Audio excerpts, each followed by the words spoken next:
We have traveled all over Kenya and East Africa to find hard-working farmers. We want to celebrate them while giving them the knowledge they need to improve their farms, get better yields, and become profitable farmers. We will see how farmers across the region can learn from experts and from each other in every way.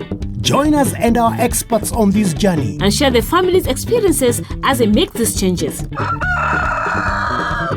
Karibu to the Shamba Shape Up Safari.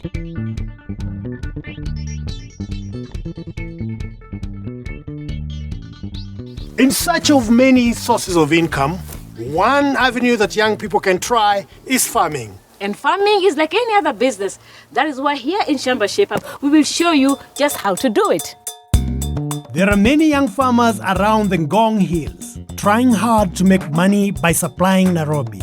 Like all the farmers though, they face many problems. We are at Dorothy's farm to lend a hand. Dorothy lives on the farm with her parents and her daughter. She's very keen to improve her farm where she has chickens, rabbits, cattle and several different crops. Dorothy, you've taken us around your farm. We've seen how well you've done. We've seen the different crops that you have. When did you begin farming? Like 10 years ago. Wow, what were you doing before? I was in college, then I went, did some work somewhere, then I came back. I settled on farming because where I was employed, the salary was small. And I had seen my parents doing it before. So I said, why not come and do what my parents have been doing? How has the experience been? It has been awesome. Oh, really? Yeah. You are a proud farmer. I am very, very, very proud. I'm doing it as a business. I've gone to supermarkets and they have been asking for orders, but now I've found it's not being able, by what I have right now, it's not able to sustain what the orders in the supermarkets that I get. What are the main problems are you going through? I don't have enough water. And you have cows. How many liters? The 2 cows, they're producing 3.5 liters. Both of them? Both of them in one day. That is something we should look into. Right? Yeah. Do you have chickens? So how many do you have? Right now I don't have. 2 months ago I had them. But for now I don't have them because the market itself is bad. Once I have them, I rear them for like 2 months. According to other farmers, they tell me we should be selling from 5 weeks to 6 weeks. Right. Yeah, because I prefer broilers than layers. Well, that's why we are here. You're welcome. To make sure that you're shaped up and you're going to do farming as a business. Dorothy has been using a room in the house to raise her broiler chickens. But she has a good big chicken house on the farm which she seems to be using as a kitchen, a rabbit hutch and a store. Dorothy. Yeah. Now, tell us about your chickens. I used to have 500, 300, 200. And now you have 2. So the numbers keep reducing. Yeah, they are reducing. What's going on? They take long before I sell them. How do you sell them? I don't sell them at once. If I find somebody who wants 10 pieces, I give 10, 15, 20. And have you always kept your chickens in here? This way I put up the brooder. And then I transfer them to a bigger house. But the 100 that I had, I reared them here. In this space in here? Yeah. Wow. It seems that Dorothy has had some problems with her chicken farming. What do you think the problem is? My ventilation is poor. Or the feeding or the water. So Dorothy, according to what you've told us and according to the rule book of chicken farming, has she broken any rules? Well, all of them, but at least she was honest. She was honest. Yeah. You are honest. You are very honest. Dorothy knows what the problems with her chickens might be. But to be sure, we asked an expert to check it out properly.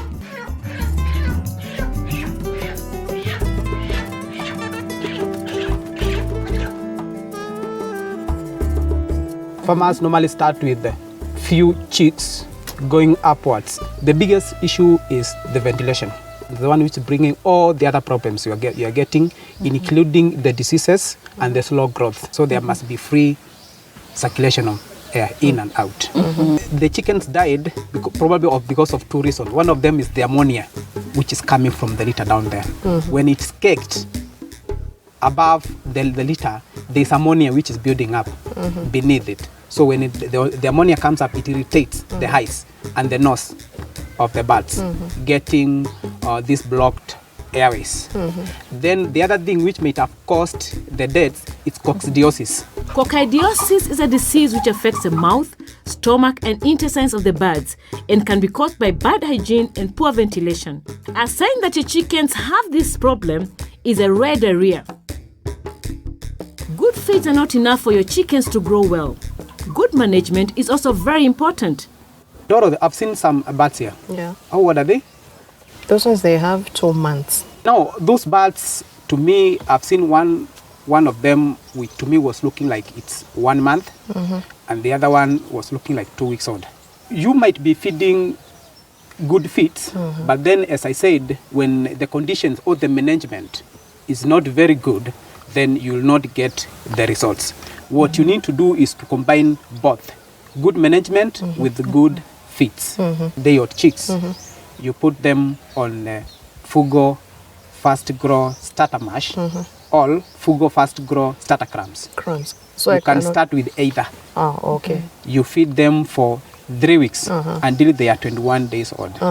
After 3 weeks, gradually change the feed to Fugo Fast Grow Finisher Mash. Mostly what I do, after the 21 days, I start the finisher. Yes. So I should continue with the starter mixing with the finisher. Yes. For 3-4 days. 3-4 days. That's what we call gradually. Because these feeds have different energy levels. So if you bring together the finisher, the birds will get stressed. Okay. They'll be stressed, and before now they start adapting. That's where now you find out that they even now delaying, because they take time to adapt to these feeds. Then you give now the finisher until the market. My chickens they take like from 8 weeks. That's when I start styling. From 8 weeks? From 8 weeks. And the weight that they have, for the first time that I start slaughtering them, they weigh from 1.2 to 1.3. Which is not good, right? That one is not very good. Of course, you'll have spent a lot of money and even time. Yeah. So with the 1.2 kgs, that one you can be getting from the 4th week. Now, do you remember how many chickens you had? How much feed they took? Do you remember how much you sold? What were the costs? What the profit? Any losses? To tell you the truth, honestly, Naomi, Yeah. I don't keep records. Now, Dorothy, if you don't keep records, then you are not in business. For you to be in business, you need to have proper records to show you the direction which you are heading to. And you can keep very simple records. In those records, you need to include the number of birds, day old, you bought, and by how much. Each chick costs like 60 bob. That one costs you how much? Yeah. You need to have a record of the feeds you buy. How many bags of the Fugo Fast Grow Starter Mash you bought at how much? How many bags of the finisher you bought at how much? Then you also need to record how much they are consuming per day. Yes. You need to have a record of the mortality.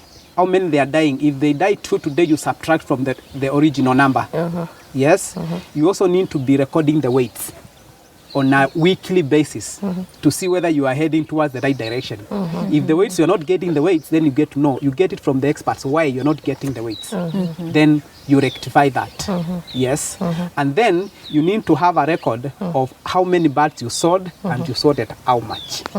You do your calculation and see whether you made money or you made loss.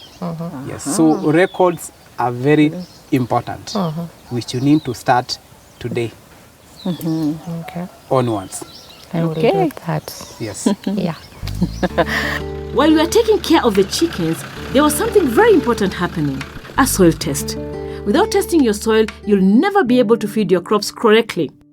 The mobile soil testing lab from Soil Cares came by to do the test, and they left us with the results. Though the results tell us how to fix her soil, we asked Mia to give us a few fertilizer tips for her tomatoes and her vegetables, which are doing very badly. So, Paul, you've had a look at the results and you know what the problem is. Dorothy Shamba has a raw percentage of nitrogen in the soil. It will try and raise a little bit the levels of nitrogen. In addition to that, still the potassium levels are raw. So when she is planting some fruiting crops, she will need to add some fertilizer that will still supplement that low potassium level. Yes. She will have to have a good fertilizer regime so that she can be able to maintain the good condition of the soil. So what do you have for us that we can solve this problem?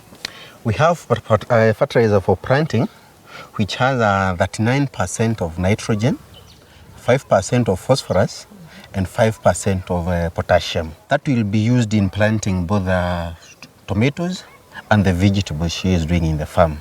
When she will be transplanting, she will use an NPK that will be very suitable for top dressing tomatoes. But when we'll be top dressing the managus and the sukuma plus the spinach, she will need a fertilizer which has more nitrogen. And that's why I've brought her urea, which has got 46% nitrogen. Which one would be the best, and at what time would we be putting it? We do not use CAN to plant. CAN is a top dressing fertilizer. The levels of nitrogen in CAN are quite low, and that's why we have decided to change from CAN to urea for the leafy vegetables, like the spinach and the managus. Yeah, so is there anything the farmers can do, anything else the farmers can do to improve their soil? Yes. We are encouraging our farmers to continuously be using the organic manure so that they can improve the soil health and some soil physical conditions like the water holding capacity. And it enhances the microbial activities in the soil. Right. Yes. To plant vegetables, first select the fertilizer recommended in your soil test. For Dorothy, this is NPK. Then, mix well-decomposed manure with the soil, add 1 bottle cap or 10 grams of the fertilizer every 30 centimeters for each plant. Mix the fertilizer with the manure and the soil and plant the seedlings.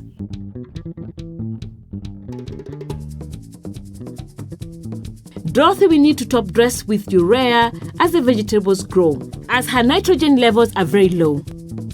With the small investment Dorothy made testing her soil, she can expect much better production.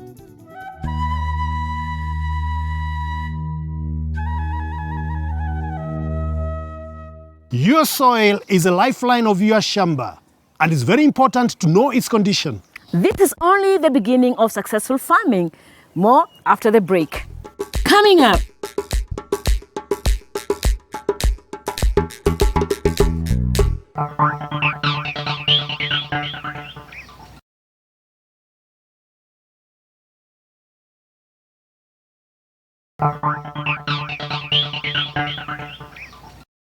Welcome back to Shamba Shape Up.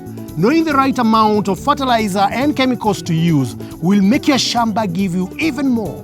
But that's not all. There's still more. Let's keep planning. After doing a soil test and using manure and the right fertilizer at planting and to top dress, your crops should be doing well. But there are always pests and diseases to look out for. We all use agrochemicals to try to control these problems, but we need to make sure we are buying the right thing from the right place. The Agrochemicals Association has come to help Dorothy avoid fake agrochemicals. The AAK is a group of all the pest control product suppliers in the country.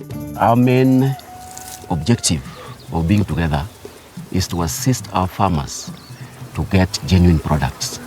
All members of the industry must meet the requirements of the law.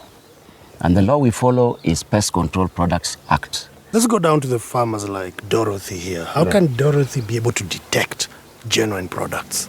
We ask them to look for that clean supply chain, which starts from manufacturer, comes to distributors, who are mostly our members.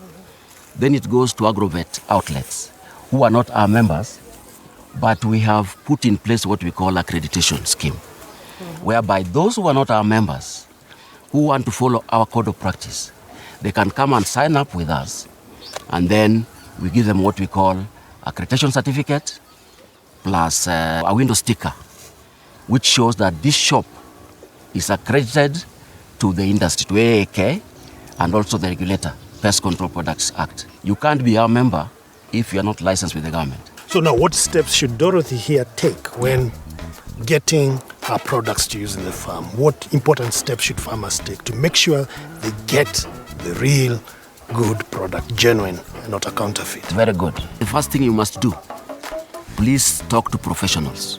They will give you proper advice on where to buy these chemicals and what to buy. In our website, which I'll put all the dealers of agrochemicals who are doing genuine business. So if you want to get genuine products, go to those ones. So where do you buy your fungicides and insecticides from? I go to agrochemists. When somebody comes to your farm to sell to you, you should ask him whether it's accredited to the industry and to PCPB. Anyone who is accredited by the industry will have an identity card, which they should carry with them at all times. I see farmers buying from hawkers in a van or in a car, car is opened and they're selling chemicals. Yeah. Are they also accredited? Should the farmer also ask for an ID from them? Yes, those are the counterfeiters. Those who come usually without branded vehicles. The branded vehicles are no problem. Those are with the addresses and all that. Yeah. Those who come without branded vehicles, those are the ones who sell counterfeit products. And normally when they are selling to you, they are really always in a hurry. You find them at marketplaces, they open their boot, they sell. Those are the counterfeiters. Many farmers use old chemical containers for carrying water or milk. This is not a good idea, as the containers will always have some of the chemical inside. Whatever is left there, when you use it for water, because some people use it for carrying water or carrying milk, it will still go to your system. Yeah. And the problem we have with this product is that the effect will not come immediately. The effect will come later in your life.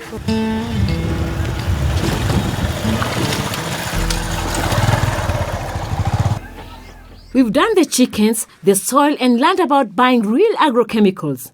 Now, these cows look like they need some work too. Dorothy, Yeah. how do you feed your cows with? There's napier grass. There's grass nyasingomo. There's kumas. Yeah. So there is a time that you feed only skuma wiki to the cows. Yeah. That brings the issue of kill poisoning. What's that? A condition that inhibits either production, growth, or even body maintenance. Dorothy has 3 cows, 2 cows in calf, and a very stunted heifer. It's very good for a farmer to expect a calf. But the best thing you should know is you start preparing for the milk production before it calves down. A process we call steaming up. Steaming up is a process in which, one, you dry the cow. The drying of the cow means you stop milking the cow 2 months before it calves down. This will help the cow to prepare itself. One, for calving down. Secondly, to prepare its under and the milk system of the cow to mature up and also to have a relaxing period such that the cow will be in a position to produce more milk. The process of steaming up is a process in which you increase the amount of feed, you increase the quality of the feed, and you also increase the quantity of the mineral supplements which you are giving into this cow. Because right now, it has another life in it that it needs to feed, and also it is preparing itself to calve down. So I would recommend, one, you feed it on Macric Plus. Yeah? Macric Plus is meant for cows, such a cow that is already to be dried, or a cow that is dried. Yeah? This Macric Plus will help it to make its body maintenance, to maintain the calf, and to enable the calf to grow so fast and so big. Also, when you're feeding on Macric Plus to a already in-calf cow, like this one which has already been dried, you require to give at least 7 tablespoons per day. 4 tablespoons in the morning, 3 tablespoons in the evening. Or else, you give it ad libitum. In conjunction with Maclic Plus, I would also recommend that we give it a good ration of protein supplements. Combined with Maclic Plus, we shall not have the cases of dystocia. Dystocia is a problem where the cow has a difficulty giving birth to the calf. This can cause the calf to die and can also kill the cow. Kupakula Gorod, you shall also give it in terms of 1 glass for this cow, and also you give it at least 2 kilograms of dairy meal. You combine with that ration formulation, you shall not have the problem of 1, dystocia. Secondly, you shall not have the problem of what we call milk fever. Milk fever is a problem in which the cow, when it cows down, is not in a position to stand on its own because of weak legs. But for the cow that was served 4 months ago, to enable it in a position to build on its milk production, because at least also at that stage it will be giving you a lot of milk. At the same time, to help it also maintain the calf that is inside, I would recommend we give it a mineral supplement called Maclic Super. Maclic Super is a mineral supplement meant for dairy cows. We shall give at least a quarter of it to the cow. It will feed on it until it is satisfied. After that, you can measure allowed 8 tablespoons per day. That is 4 tablespoons in the morning and 4 tablespoons in the evening. After that, you add 60 grams for any 5 kg of milk added to its production. Mineral supplements can be given to a cow freely, as the cows will choose how much to eat. But protein supplements like Kupakula Gold need to be measured carefully. This one should be on less treated measures. And the best measure is 1 glass that is allowed 200 grams per cow per day. After a cow increases from 5 liters and above, you add 200 grams per every 5 kgs of milk produced. So, if your cows are giving you less than 5 liters of milk every day, give each cow 1 glass full of protein supplements every day. If your cow then increase production to over 5 liters per day, for every extra 5 liters, add another glass or 200 grams of protein supplements every day. With that, we expect increase in milk production. And within the next 6 months, I expect this herd to have increased to 1, and also the milk production to go beyond 20 to 30 liters. Wow. Wow. Wow is all she can say. Dorothy's cows are both in calf, but she said it took a long time for the cows to conceive.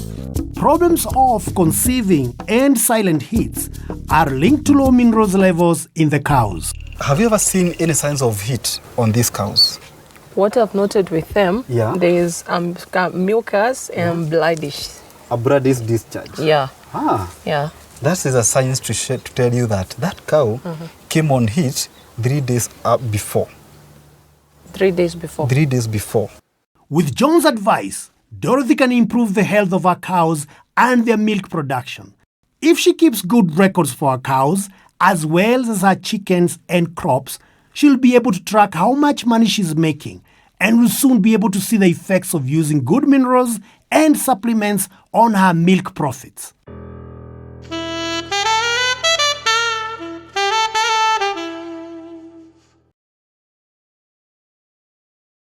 We've given Dorothy a lot of advice, which she plans to put in good use. And it's now time to gather the family together and say goodbye. Dorothy and Mzee, we are very happy to have been here. We've done a lot of work here. How did you find the shape up today, Mzee? I found it really very interesting and there was a lot to learn. I thought that I knew some things until I met many of your experts from the Shamba shape-up. What about you, Dorothy? I thought I knew some things, still I found myself knowing nothing. Really? Yeah, but at least I've gotten something from the whole experience. So now you fully embark on farming as a business. Definitely. We'll see you next time right here on Shamba Shape-Up. We have been around many farmers and asked them where they get their farming information from. This is what they told us. From the people of the ministry. You have to trek until you get somebody to give you information. Over the radio, I can get from the old man. Workshops. All these farmers had mobile phones. And on the end of these phones is a new expert, the Shamba. The Shamba is Shamba Shape-Up's information center who can SMS you the information you need. All you need to do is send join to 21606. And you can get information anytime, anywhere on your phone. It's amazing. Very good.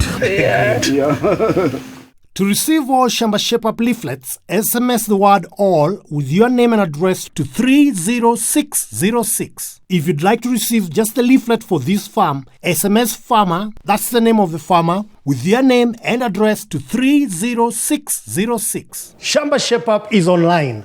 To learn more about today's topics or to watch any of our previous episodes, visit shambashapeup.com, select the episode and click play. You could also visit our Facebook page, Shamba Shape-Up, to get more information, get involved in discussions, and also get a chance to enter some of our great competition to win great prizes. You can also find us on Twitter at Shamba Shape-Up or simply text 30606.